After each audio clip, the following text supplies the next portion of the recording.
Hello friends, Radhe Radhe. आप सब लोग कैसे हैं? आज हम शुरू कर रहे हैं मथुरा में रजकोद्धार, कुब्जा पर कृपा, धनुष भंग एवं कंस की घबराहट। राधे राधे। रास्ते में राजा कंस का धोबी मिला जो राजा के कपड़े लेकर जा रहा था। यह वही धोबी था जिसने राम अवतार में जानकी माता की निंदा की थी। निंदा और नरक एक से हैं, किसी की निंदा कभी ना करो। श्री कृष्ण ने उस धोबी से कुछ वस्त्र मांगे। वह मूर्ख धोबी अकड़ से कहने लगा, यह तेरा ग्वार ग्राम नहीं नगर है, नगर। यह वस्त्र तो राजा के हैं। तूने तो क्या, तेरे बाप दादों ने भी ऐसे कीमती कपड़े कभी देखे भी हैं? ज्यादा गड़बड़ करेगा तो राजा के सिपाहियों के हवाले कर दूंगा। बचना है तो भाग जाओ इधर से। धोबी की धृष्टता बलराम से सही ना गई।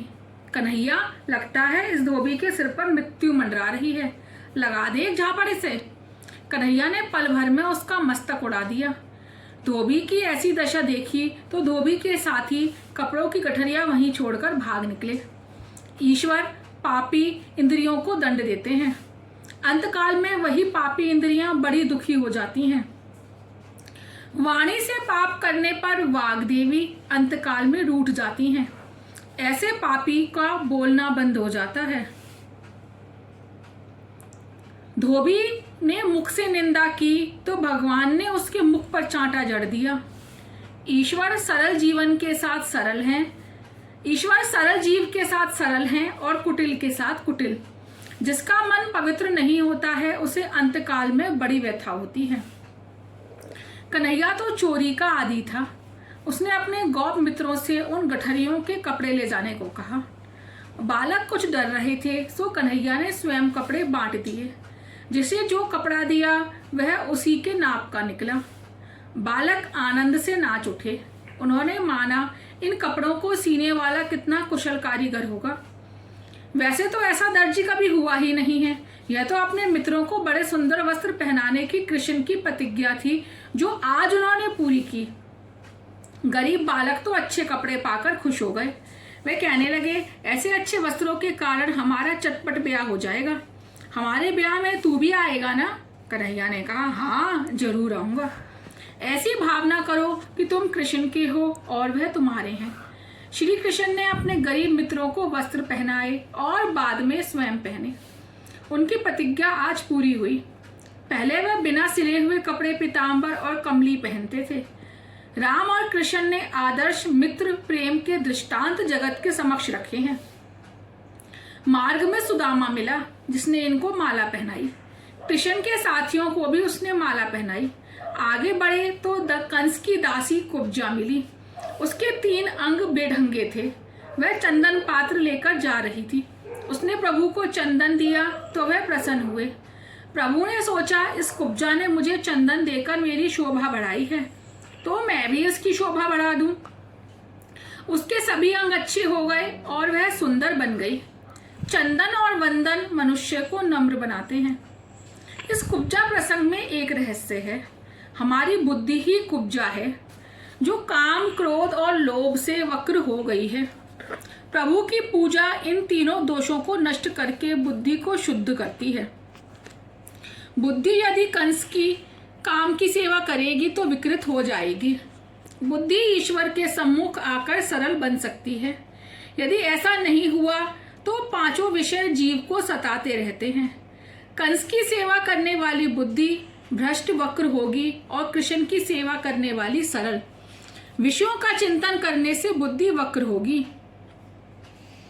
विकृत मन वाले की आंखें भी दूषित हो जाती हैं। जिसकी आंखें दूषित हों उसका जीवन भी दूषित होगा। मथुरा के बनियों ने सुना कि इन 2 लड़कों ने धोबी को मारा। कुब्जा की काया पलट कर दी तो उन्होंने सोचा कि ये दोनों पराक्रमी हैं। हो सकता है कि ये मथुरा के राजा बन जाएं। सो उनका आदर सत्कार करना चाहिए। समय आने पर उनसे कुछ काम करवाना भी पड़े। अगम बुद्धि बनिया।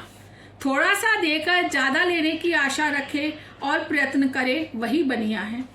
कम लेकर अधिक दे वह है संत। संत और ब्राह्मण थोड़ी सी दक्षिणा मिलने पर आशीर्वाद देते हैं, आयुष्मान भव, लक्ष्मीवान भव।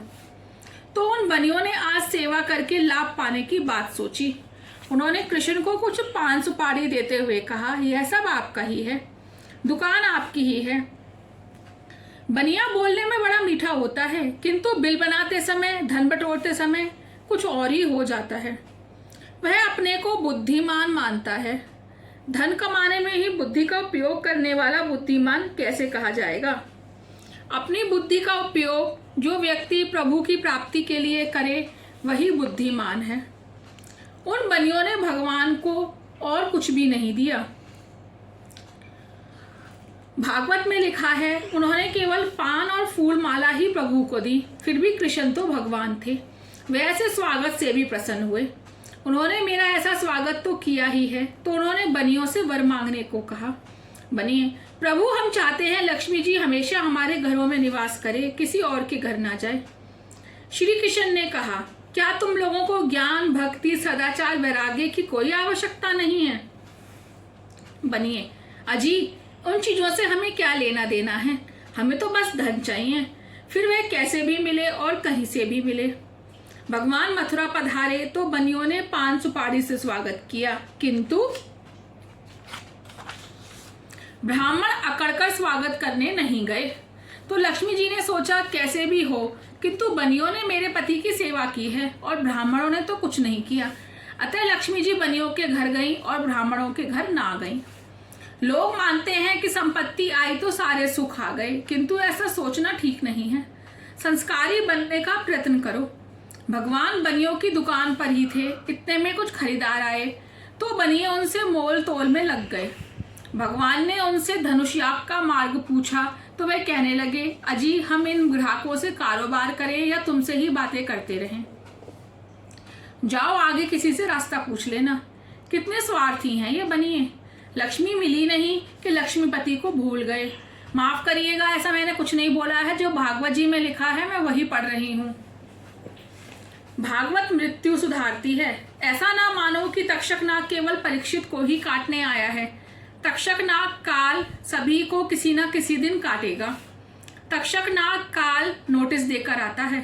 सिर के श्वेद होने लगे, दांत गिरने लगे तो मान लेना कि तक्षक का नोटिस आ पहुंचा है।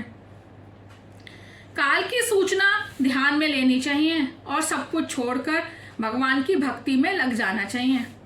यज्ञ का आरंभ हुए 4 दिन समाप्त होकर आज 5वां दिन आया। यदि आज का दिन निर्विघ्न समाप्त हो जाए तो कंस का कोई कुछ भी बिगाड़ नहीं सकेगा। इधर धनुष यज्ञ का स्थान ढूंढते पूछते कृष्ण बलराम आ पहुंचे। कृष्ण ने धनुष उठाकर उसके टुकड़े टुकड़े कर दिए। उन्होंने कंस के सेवकों की भली भांति मरम्मत कर दी। तो कुछ सेवकों ने भागकर राजा के पास आकर यज्ञ भंग का समाचार दिया। वह राजा से कहने लगे, अब तो तुम्हारा यज्ञ अपूर्ण ही रह गया। उन प्रतापी बालकों को राज्य दे दो और ईश्वर का भजन शुरू कर दो। तुमने कृष्ण के माता पिता को बंदी बनाकर पाप किया है, तुम दुष्ट हो। कंस आग बबूला हो गया। अरे मूर्खो, तुम्हें भान है, तुम क्या बक रहे हो? राजा मैं हूं, अपना राज्य मैं किसी को नहीं दूंगा, समझे? सूर्यास्त हुआ तो दोनों भाइयों ने अपने मित्रों के साथ नंद बाबा के पास लौट आए। नंद जी ने बालकों से सुबह कहा था, देखो ये हमारा गोकुल नहीं मथुरा है, शांति से सियाने होकर घूमना फिरना, कहीं ऊधम ना मचाना। अब वे वापस आए तो नंद जी ने उनसे पूछा, क्या नगर देखा है, कहीं कुछ ऊधम तो नहीं मचाया था? कृष्ण जी नहीं, हमने तो कुछ भी नहीं किया। लोग मेरा परिचय पूछते थे तो ये बता देता था कि मैं नंद यशोदा का पुत्र हूँ। बाबा, मेरा परिचय पाते ही लोगों ने हमें ये अच्छे अच्छे कपड़े दिए और फूल माला पहनाई। बेचारे भोले नंद बाबा, उन्होंने पुत्र की बात सच मान ली। मैं इस नगरी के यादवों के साथ शुभ अशुभ प्रसंगों पर योग्य व्यवहार करता आया हूँ। यह मेरे मित्र से ही हैं, सो वे मेरे बच्चों को कुछ दें, यह अस्वाभाविक नहीं है। कन्हैया ने बार बार कहा, बाबा जी मैं तुम्हारा पुत्र हूँ, इसलिए यह सब कुछ हमें मिला है। श्री कृष्ण ने नंद जी की पुत्र भावना बनाए रखी। रात्रि के समय भोजन करने बैठे। ब्रजवासी अपने साथ खाने पीने की बहुत सी सामग्री लाए थे। कृष्ण ने यशोदा और अपनी गंगी गाय याद आ रही है। मेरे बिना माता और गंगी की क्या दशा होगी। कृष्ण का भोजन में दिल नहीं लगता है। राधे राधे। आज का यही पूरा हुआ। कल हम शुरू करेंगे चाणूर मुष्टिक पहलवानों और कंस का उद्धार। धन्यवाद। राधे राधे।